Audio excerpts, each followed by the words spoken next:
we have, and we can spend hours in terms of exploring this and putting some very practical ways in which organizations can, in fact, challenge themselves, look differently, and develop different commercial and business models as a result of it. I just want to bring Amy here for a moment because there's an aspect you've been speaking about that I just wanted to flesh out a little bit more, and that is the role of open innovation, the role of others in developing the new, whether it's new regulatory regimes with regulators and other stakeholders, industry players, whether it's on the commercial side or whether it's in fact even on the technological side. So Amy, perhaps share with us from some of your experience around how do we go about involving others, communicating with others, enlisting others in what we see as the future, the desired future for our organization in the energy sector. Let me frame it this way. It's maybe a fourth column of innovation, and I will call it an innovation in storytelling or an innovation in mindset, if you prefer. So all of these spheres are used to understanding who they are. I understand who my silo is.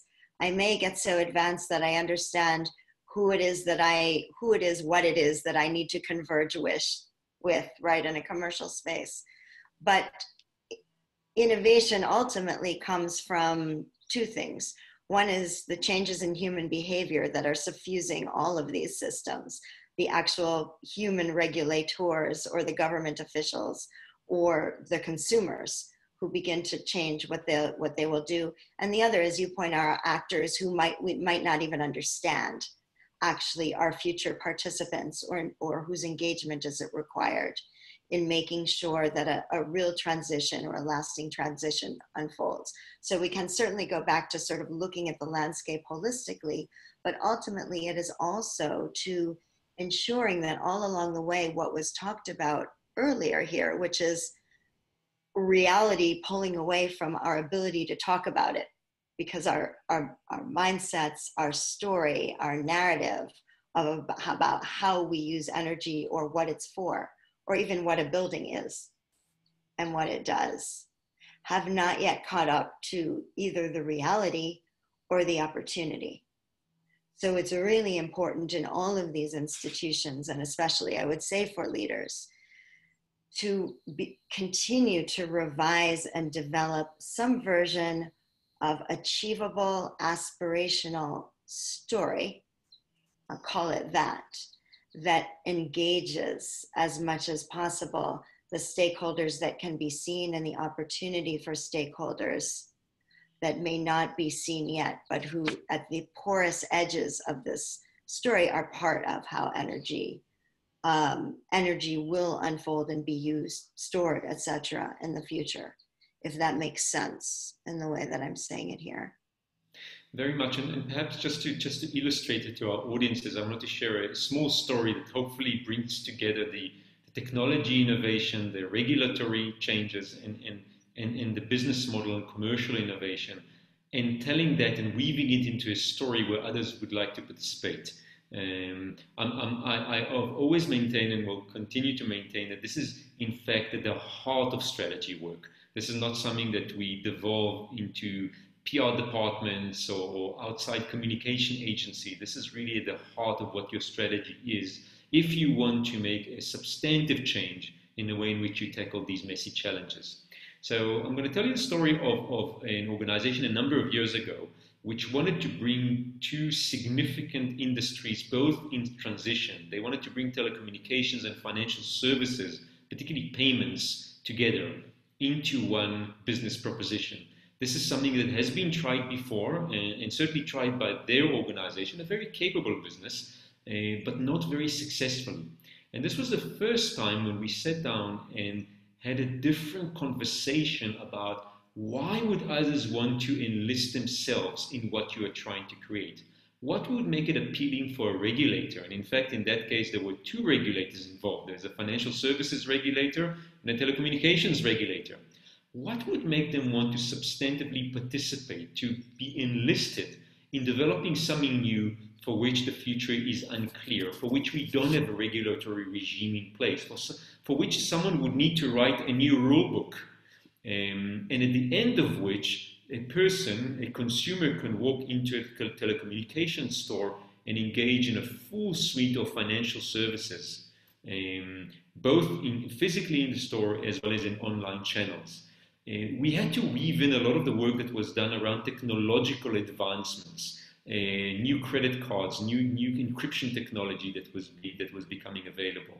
We had to weave in what was seen initially as a potentially a difficult conversation with one of those two regulators.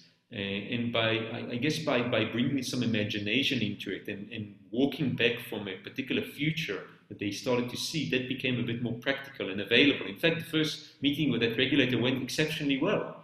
And the regulator was very receptive to something that no one has brought to them before.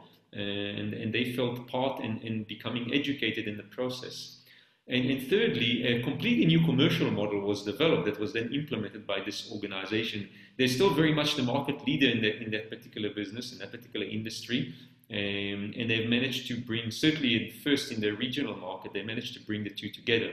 So here, just a very practical example as to how over probably a better part of a year, an organization managed to test, challenge, learn, and bring in those various types of innovation together into something that became a real significant commercial proposition. Maybe with that in mind, I just wanted to pull up the second poll question. I think it talks very much to the conversation we've had over the last 10 or 15 minutes or so. And that talks about the audience's view of what type of innovation is going to drive or substantively contribute towards the energy transition. Could we have that poll question come up, please? So here, of course, you may choose or you may want to select more than one, but we're asking for which one do you see is needed the most. And we've looked at the next 5 years. Okay. I wanted to turn this now to the audience. We've spoken about various aspects of the energy transition, right? From some of the new technologies that are emerging. We spoke about the role of leadership and the role that leaders at a very personal level, let alone at an organizational level, are taking on. We spoke about narratives, about a different and a compelling story, not just to traditional stakeholders like investors, but to many types of stakeholders, potential partners, inventors, R&D players, financiers of various types that may want to become involved. And we spoke about the different types of business model that could be employed. So here's where I'm going to pick up on some of the audience question and see whether we can address some of those. Just looking at the poll results that you see on the screen now, regulatory changes, that is really fascinating. And I imagine as those begin to take shape and as these collaborations that are broader than your own organization or a single third party come into being, how those will cascade into both the use of new technologies, perhaps accelerate those. If I go back to our analogy of speed, as well as the use of new commercial business models. This is really fantastic. It's really nice to see that coming through.